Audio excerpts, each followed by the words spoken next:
문제풀이 영상 시작하도록 하겠습니다. 그림은 지구에 도달한 태양에너지의 순환을 나타낸 것이라고 합니다.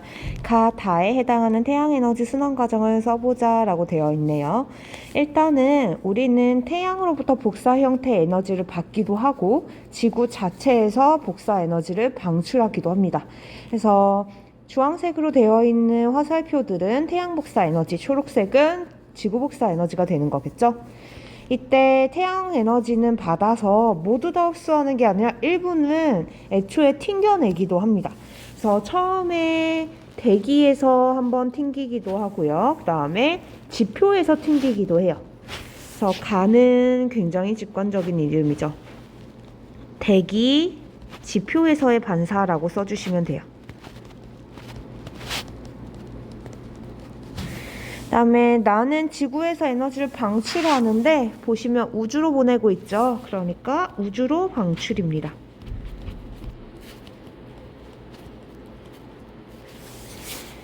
그 다음에 지표에서 방출한 애 중에 일부는 우주로 나가고 일부는 대기에서 흡수를 하는데요. 이때 대기에서 다시 튕겨서 나가는 애들이 바로 다입니다. 그래서 다는 지표로의 재방출이라고 해주시면 돼요. 2번입니다. 태양에너지가 전환되어 일어나는 현상이 아닌 것을 골라보래요. 자, 바람이 강해지면서 파도가 치는 것, 대기 현상들은 모두 다 태양에너지가 전환된 거죠.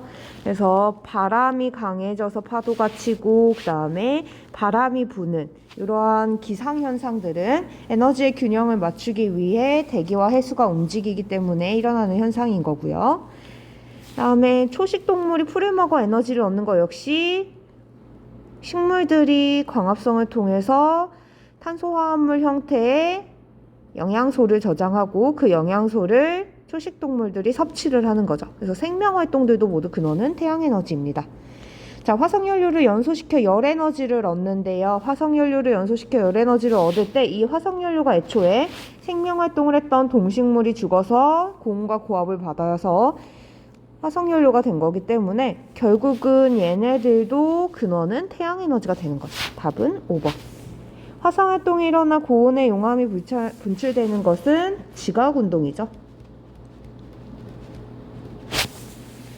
3번입니다. 태양의 내부 구조를 나타낸 것이라고 해요. 가장 안쪽에 있는 층이 뭐예요? 핵이고요. 그 다음에 그 위가 바로 복사층. 그 다음에 A는 대류층이 되는 거죠. 이때 태양이 에너지를 생성하는 원리는 수소 핵융합 반응입니다. 이름에 걸맞게 어디에서 이 반응이 일어나요? 핵에서 일어나는 거죠. 그래서 에너지가 생성되는 층은 C, 핵이 되는 겁니다. 4번이에요. 핵융합 반응에 대한 내용입니다. 수소 4개로, 수소 4개 원자핵으로 헬륨 하나를 만드는 게 수소 핵융합 반응이죠. 핵융합 반응 바로 위에서 있어요. 어디에서 일어나는 일이에요? 핵에서 일어나는 일입니다. 수소가 융합해서 헬륨이 만들어지는 것도 반응식 그대로 읽어주시면 되고요. 수소 4개가 헬륨 하나가 됐죠. 자, 이때 반응이 일어나면 어떻게 된다 그랬어요? 질량이 줄어드는 거죠. 그래서 질량이 감소되기 때문에 질량 감소가 일어나고 질량이 감소하면 그 감소한 질량이 뭘로 전환된 거예요? 에너지로 전환이 된 거죠. 그래서 질량만 비교를 해보면 4개의 수소 원자핵이 1개의 헬륨 원자핵보다는 질량이 커야 됩니다. 그래서 4번 해결됐고요. 5번도 해결이 됐습니다. 미안해요. 4번이 땡이죠. A, 기억의 질량보다 니은의 질량이 더 크면 안 되고 기억이 더 커야 되는 거죠. 그 다음에 태양 내부의 온도가 매우 높기 때문에 일어난다 라고 했는데 수소 핵융합 반응이 일어나려면 온도가 굉장히 높아야 되고 그래서 핵에서 일어나는 거죠. 답은 4번.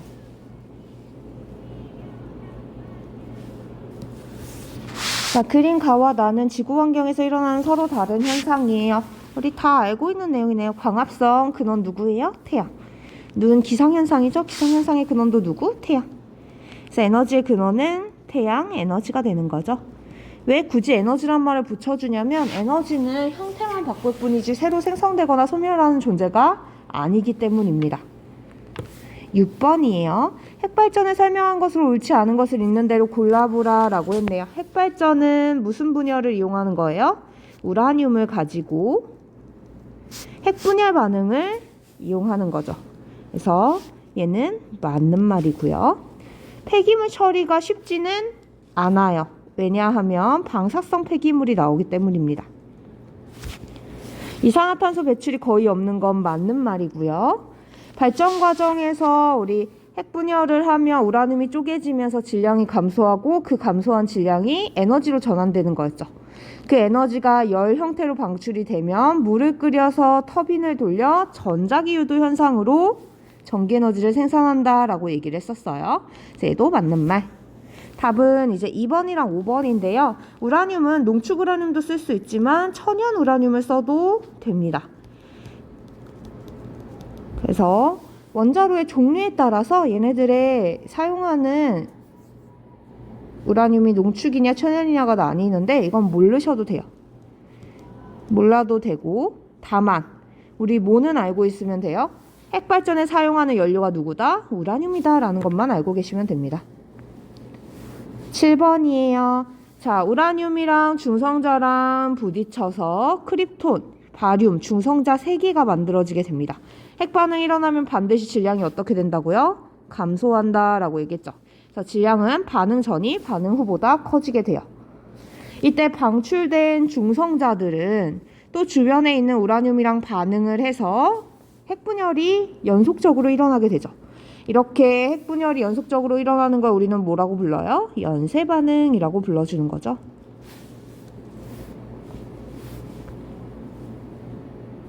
8번 한번 풀어봅시다. 한 번 설치하면 에너지 자원을 사용하지 않아도 된대요. 그리고 지속적으로 전기에너지를 생산할 수 있고요. 단가도 싸다라고 합니다. 그런데 발전기를 설치하기 위해서 자연을 훼손하기도 한다라고 했으니까 자연을 이용한 재생에너지에 대한 설명이구나 라는 걸 알 수가 있어요. 그럼 재생에너지가 아닌 애부터 제껴야겠죠. 핵발전, 화력발전은 재생에너지가 아니니까 지워주시고, 그 다음에 뒤에 있는 힌트를 봤더니 터빈, 코일, 자석으로 된 발전기가 없대요. 그러면 전자기 유도를 이용하지 않는다는 뜻이 되는 겁니다. 일단 풍력발전은 날개 돌아가면서 터빈을 돌리니까 얘는 안 되는 거고요. 수력도 역시나 물이 떨어지면서 터빈을 돌리는 거죠. 그래서 얘도 땡. 그럼 답은 누구? 5번. 태양광 발전은 광전효과라고 하는 현상을 이용해서 전기에너지를 직접 생산하는 방식이죠. 9번입니다. 그림은 태양 내부에서 일어나는 수소 핵융합 반응을 나타낸 것이라고 해요. 핵융합 반응 어디서 일어난다고요? 핵에서. 그러면 핵의 온도가 중요한 거지 태양 표면 온도가 몇 도가 되건 그건 우리와 상관이 없는 내용이죠. 우리가 궁금한 바가 아닙니다. 그래서 얘는 땡. 표면의 온도는 핵융합 반응에 영향을 주지 않아요. 그 다음에 핵융합 과정에서 감소한 질량이 에너지로 전환된다라고 했는데 이거 맞는 말이죠. 항상 핵융합이나 핵분열이나 핵반응이 일어나면 질량이 감소하고 그게 에너지로 전환되게 되는 겁니다. 자, 태양 자체가 무슨 계열성이에요? 주계열성이에요. 그럼 태양에서 핵분열이 일어난다는 건, 핵융합이 일어난다는 건 주계열성 내부에서 핵융합이 일어난다라는 뜻이 되는 거죠. 10번입니다. 자, 석탄이 형성되는 과정이에요. 자, 석탄은 식물이 죽어서 고온과 고압을 받으면 석탄이 되는 거죠. 그래서 석유는 동물이고 석탄은 식물입니다. 자, 그러면 일단 식물이 생명활동을 해야겠지. 그러니까 기억이 먼저 와야 됩니다. 그래서 식물이 광합성을 하면서 생명활동을 하고 태양에너지를 받아서 탄소화합물 형태의 영양분과 성장을 이루어내게 됩니다. 생명활동이 끝난 다음에는 죽어서 땅에 묻혀야 될 거고요. 그 다음에 열과 압력을 받아야 석탄이 되는 거니까 순서는 기억, 니은, 디귿. 자, 11번입니다. 신재생 에너지원에 해당하지 않는 것을 골라보래요. 신재생 에너지의 정의가 뭐였죠? 친환경적이고 고갈 염려가 없어야 됩니다. 그러면 누구밖에 없어요? 우라늄밖에 없죠? 우라늄은 천연 광물이기 때문에 고갈 염려가 있습니다. 12번이에요. 조력 발전에 대해 설명한 내용 중 안 맞은 것을 빈칸에 골라 쓰라고 하네요. 자, 조력발전, 조수간만의 차를 이용하는 거죠. 그래서 매일 2번 일어나는 조석 현상을 이용하게 됩니다. 네, 조석 현상인데 이게 이제 한자어다 보니까 밀물썰물이라고 쓰셔도 상관이 없어요. 밀물썰물 현상을 이용하는 거죠. 그다음에 우리나라 최초이자 세계 최대 규모의 조력발전소는 시화호입니다. 그래서 제가 프린트에다가 일부러 조력발전소를 시화호 걸 넣어놨어요. 보시면 니은은 시화호. 상식 수준에서 알고 계시면 좋겠죠. 13번입니다. 지속가능한 발전을 위한 노력으로 옳은 것만에 있는 대로 골라보래요. 지속가능한 발전을 하려면 일단 환경을 지켜야겠죠. 그래서 지구 자체의 환경이 다 망가져 버린 다음에 발전이 이루어질 수가 없게 되니까. 그러면 당연히 오염물질을 많이 배출하고 지구온난화를 유발하는 화석연료의 사용을 줄여야 될 거고요. 그 다음에 화석연료는 고갈 우려가 있기 때문에 고갈 우려가 없는 신재생에너지를 계속 사용할 수 있도록 노력을 해야겠죠. 그렇지만 신재생에너지는 에너지 전환 효율이 높지 않기 때문에 얘네들을 높일 수 있는 기술도 개발하도록 노력을 해줘야 됩니다. 좋은 말이면 다 맞는 말이죠. 기니디 모두 다 맞는 말. 14번입니다. 수소연료전지의 발생 원리를 나타낸 것이라고 해요. 이를 설명한 것으로 옳지 않은 것을 골라보라고 하네요. 일단 전자의 이동 방향을 보셔야 돼요. 전자가 이렇게 이동을 하잖아요. 그러면 전자가 이렇게 이동을 하면 전류의 방향은 어떻게 돼야 돼? 반대 방향이 돼야겠죠. 이게 전류의 방향이 되는 겁니다. 그러면 전구를 중심으로 해서 전류의 시작점이 플러스극, 도착 지점이 마이너스극이 되는 거죠. 연료 전극은 무슨 극이에요? 마이너스 극이죠. 그래서 1번은 맞는 물이고요. 자, 배출되는 애 분자 구조 보니까 누가 봐도 뭐예요? 물이죠. 그래서 친환경적이다라는 얘기 했고요. 연료 전극에서 일어나는 일 뭐라 그랬어요? 수소가 전자를 내고 수소이온이 되면서 산화된다라고 얘기했었죠. 그래서 얘도 맞는 말. 자, 이때 내놓은 전자는 누구를 타고만 이동할 수 있어요? 도선을 타고만. 그래서 생성이 되었던 연료 전극에서 공기 전극으로 이동을 하게 되는 거죠. 그 다음에 전자를 내놓은 수소이온도 생성된 연료 전극에서 공기 전극으로 이동을 할 텐데 얘는 누구만 타고 전달될 수 있다? 전해질을 타고 전달될 수 있다 라는 얘기를 했습니다. 답은 2번. 15번이에요. 연료전지에서의 에너지 전환을 다음과 같이 나타낼 수 있다라고 얘기를 했는데요. 연료전지는 일단 수소와 산소가 결합해서 물이 만들어지는 화학 반응을 이용한 거죠. 그러다 보니까 화학 에너지가 이 과정에서 전자를 내놓고 전자가 이동하면서 전류가 흐르게 되는 거라 전기 에너지로 전환된 예인 겁니다. 16번입니다. 적정 기술을 설명한 것으로 옳지 않은 것을 골라보래요. 적정 기술이라고 하는 건 원래 정의 자체가 공동체 수준에 맞춰서 가장 단순하면서도 적합한 기술을 적정 기술이라고 얘기를 했었어요. 근데 그게 낮은 수준의 기술을 의미하는 건 아니죠. 문명이 소외된 지역에서도 사용할 수 있도록 만든 기술이지만 그게 수준이 낮다는 의미는 아니에요. 그래서 답은 1번이 되는 겁니다. 자, 2번부터 5번까지가 이제 적정 기술의 정의를 풀어쓴 내용인데요. 한번 알아보도록 합시다. 제품의 크기가 적당하고 사용 방법이 간단하다는 특징을 갖는데요. 맞는 말이죠. 그래서 제품의 크기가 적당하고 사용 방법이 간단해야 이 사람들이 쉽게 사용할 수 있을 테니까요. 그 다음에 만드는 데 있어서 현지의 기술력과 노동력을 활용할 수 있다면 현지 생산이 쉬울 거고 더 많이 보급할 수 있을 거고 더불어서 일자리까지 창출할 수 있게 됩니다. 그래서 정말 진정한 의미의 적정 기술이라고 볼 수가 있겠죠. 그리고 이게 진짜 정의를 풀어쓴 내용인데 지역 공동체의 삶을 고려해서 개발된 그 지역 사람들에게 적합한 기술이어야겠죠. 거기서 사용하기 위해 만든 거니까.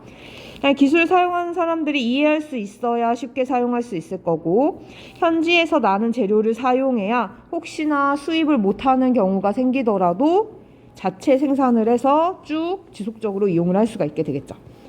그래서 얘네 4개 다 맞는 말. 17번입니다. 인공위성에서 촬영한 태풍의 사진이라고 하네요. 이에 대한 설명으로 옳은 것만은 있는 대로 골라보래요. 태풍도 기상현상이죠. 그건 누구예요? 태양에너지죠. 자, 태풍은 이제 에너지가 응집해 있다가 다른 곳으로 표출되어 있는 과정이기 때문에 얘네들은 기온이 올라가면 올라갈수록 더 강해지고 더 빈번하게 발생을 합니다. 그래서 지구온난화로 태풍의 강도가 강해진다도 맞는 말이 되는 거예요. 태풍이 오면 바람이 불고 뭐가 내려요? 비가 내리죠. 그래서 기권과 수권의 상호작용이라고 볼 수 있죠. 18번입니다. 그림은 원자력 발전소의 원자로를 그린 것이다 라고 합니다. 이에 대한 설명을 옳은 것만을 보기에서 있는 대로 골라보래요. 감속제라고 하는 애가 처음 나왔는데 몰라도 돼요. 안 외우셔도 됩니다. 하지만 설명은 해드릴게요. 감속제의 역할은 뭐냐면요. 핵반응을 보시면 중성자가 우라늄에 부딪혀서 크립톤, 바륨, 중성자 3개 이렇게 내놓게 되는 거잖아요. 근데 이때 중성자는요, 반드시 속도가 느린 중성자여야 돼요. 속도가 느린 중성자만 우라늄이랑 반응을 해서 핵분열이 일어나게 됩니다. 그래서 핵분열이 일어나면 중성자가 한 2-3개 정도 튀어나오는데 이때 튀어나오는 중성자들은 다 고속이에요. 속력이 굉장히 빠른 애들이에요.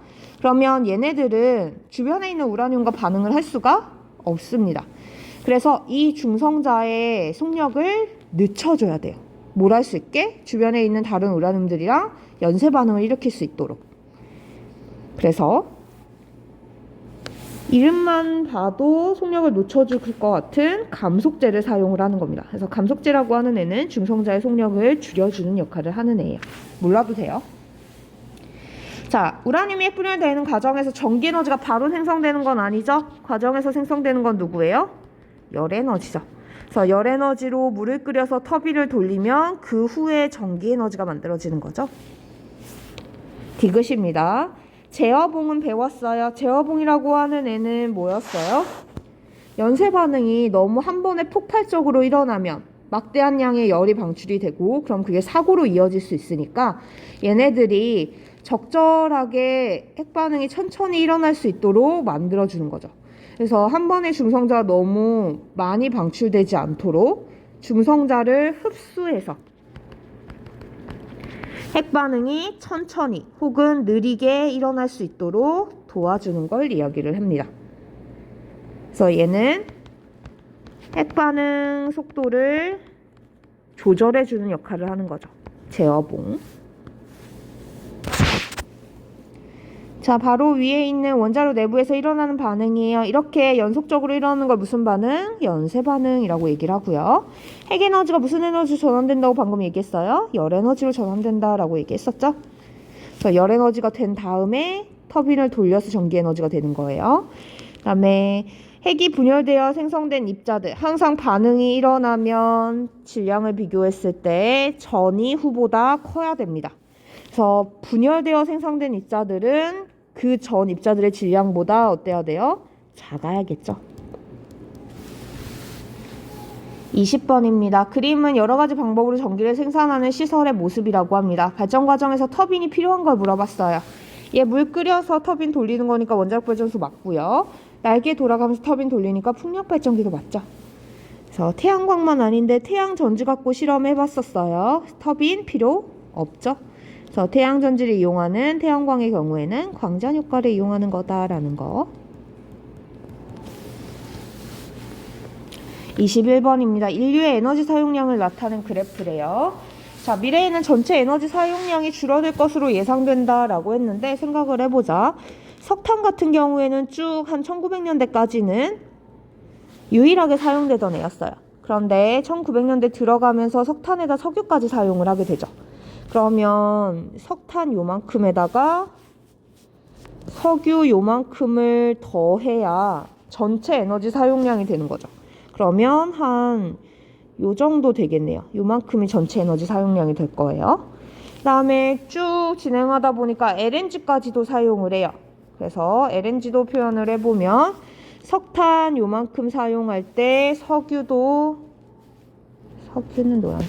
석유는 요만큼 사용했고 그 다음에 LNG도 한 요 정도 사용한 거죠. 얘네들 다 더해줘야 나오는 거니까 전체 사용량이 나오는 거니까 파란색에다 빨간색에다가 노란색 더하면 한 요 정도 되겠네요. 자, 그 후에 전기 에너지가 나오기 시작을 했는데 전기 에너지는 지금 어떤 상황이냐면 쭉 치솟고 있는 상황이에요.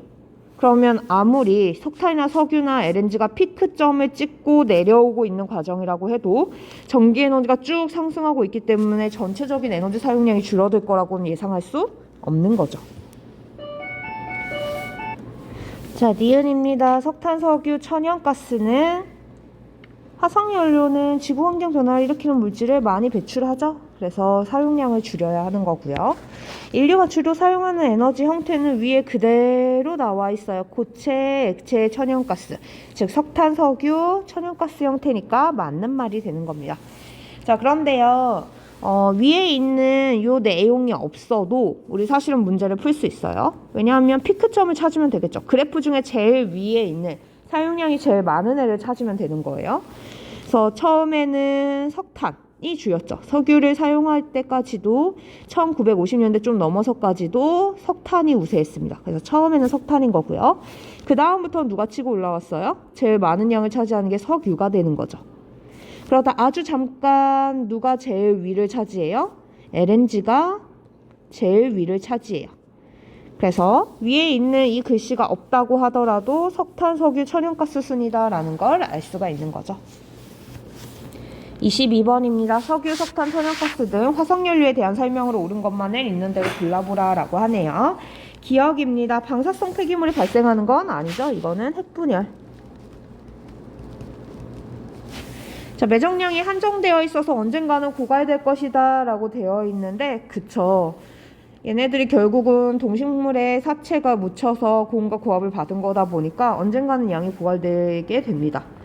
그 다음에 지구온난화를 가속화시키고 환경오염 물질도 많이 배출해요. 그래서 사용량을 줄이려고 노력하고 있는 거죠. 태양에너지가 전환된 것으로 광합성을 통해서 생성되는 건 맞아요.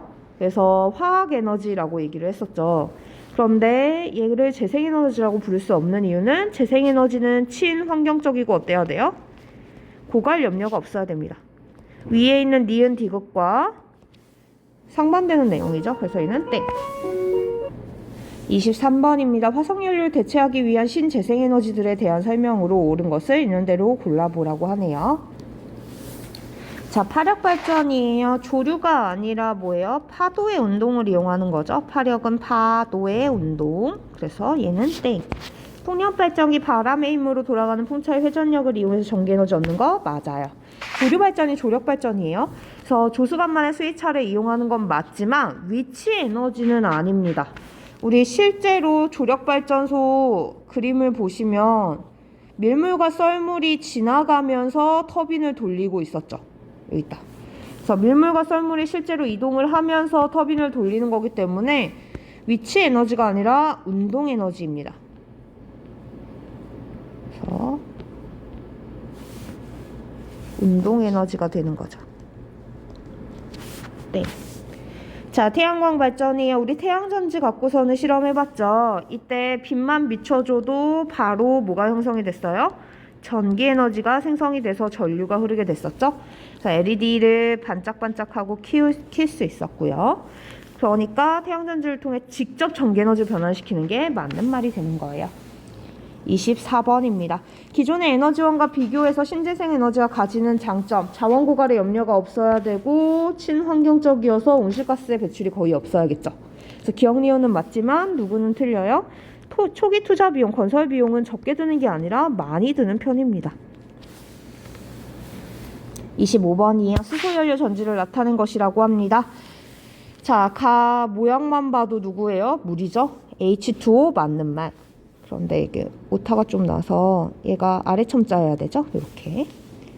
자, 연료전극에서 수소가 전자를 내놓고 뭐 된다 그랬죠? 산화됐어요.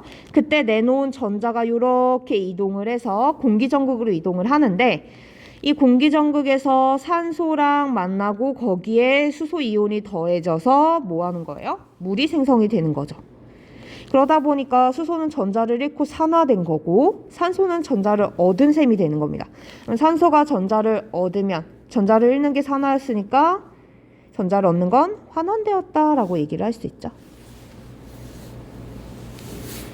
자, 디귿이에요. 연료인 수소를 얻기 위해서 당연히 물을 분해해도 수소를 얻을 수 있습니다. 그래서 수소랑 산소랑 만나서 물이 될 수 있는 거니까 물을 쪼개서 수소랑 산소를 만들 수도 있어요. 그러면 물을 쪼개서 수소는 연료로 사용하고 나오는 건 산소니까 오염물질 배출되지 않게 되는 거죠. 근데 우리가 봤던 영상에서는 천연가스에서 수소를 뽑아낸다라고 얘기를 했잖아요. 그러는 이유가 뭐냐면 얘보다 훨씬 더 효율적이고 단가가 쌉니다. 그래서 이제 이런 방식을 이용하면 물을 쪼개서 수소랑 산소를 만든 다음에 그러니까 물을 전기를 이용해서 쪼개서 수소랑 산소를 만들고 걔네들을 또 결합시키면서 전기 에너지를 생산하는 과정이거든요. 그러다 보니까 단가가 좀 더 천연가스에서 뽑아내는 것보다는 비싼 편이에요. 그래서 천연가스에서 우리는 주로 뽑아서 사용을 합니다. 26번이에요. 자, 한국 기술자들이 개발한 G세이버라고 하는 적정 기술입니다. 난방 문제를 해결하기 위해 고안되었고요. 난로랑 연통 사이에 열을 저장하는 축열기래요. 전기를 저장하면 축전기고 열을 저장하면 축열기라고 부릅니다. 자, 알루미늄과 아연 합금으로 만들어진 금속 용기 안에 맥반석 진흙 등으로 채워서 만든다라고 되어 있어요. 구조를 좀 살펴보면 이렇게 난로가 있잖아요. 난로에서 연기가 빠져나가는 요 연통이 있는데 요 사이에 있는 이제 텅 빈 공간 때문에 무슨 일이 발생을 하냐면 열이 빠져나가게 되는 거예요. 그래서 주변으로 방출되는 열이 너무 아까우니까 얘네들을 요 가운데다가 축열기를 설치해서 최대한 열을 저장하는 겁니다. 그럼 생각을 해보자 얘들아. 여기다 열을 저장할 거야. 그러면 얘는 난로로부터 열을 잘 받아들여야겠죠. 그래서 열을 잘 받아들여야 저장도 잘할 거 아니에요. 그러면 겉을 둘러싼 금속 용기는 열을 전달해주는 열 전도율이 당연히 좋아야겠죠. 그다음에 열을 오랫동안 저장할 수 있으려면 열을 저장하는 능력이 커야 되는데 열을 저장하는 능력이 크다는 건 온도 변화가 크지 않다는 얘기고 온도 변화가 크지 않은 물질을 우리는 비열이 큰 물질이라고 얘기를 하죠. 그래서 비열이라고 하는 애는 1도씨 올리는데 필요한 칼로리를 얘기하는 건데 열량을 필요한 열 에너지를 의미하는 건데 이 에너지가 크면 클수록 온도 변화가 크지 않다는 거고 그만큼 열을 잘 담고 있는다라는 뜻이 되는 거죠. 그래서 얘의 역할은 열을 잘 담아둬서 이 저장된 열을 2차적으로 활용할 수 있도록 만든 거거든요. 그러다 보니까 안에 채우는 물질은 당연히 비열이 커야 됩니다. 자, 적정 기술이에요. 현지 공동체의 수준에 알맞고 가장 단순한 형태여야 됩니다. 그런데 현지에서 구하기 어려운 재료를 이용하면 당연히 이건 적정 기술에서 어긋나는 거죠.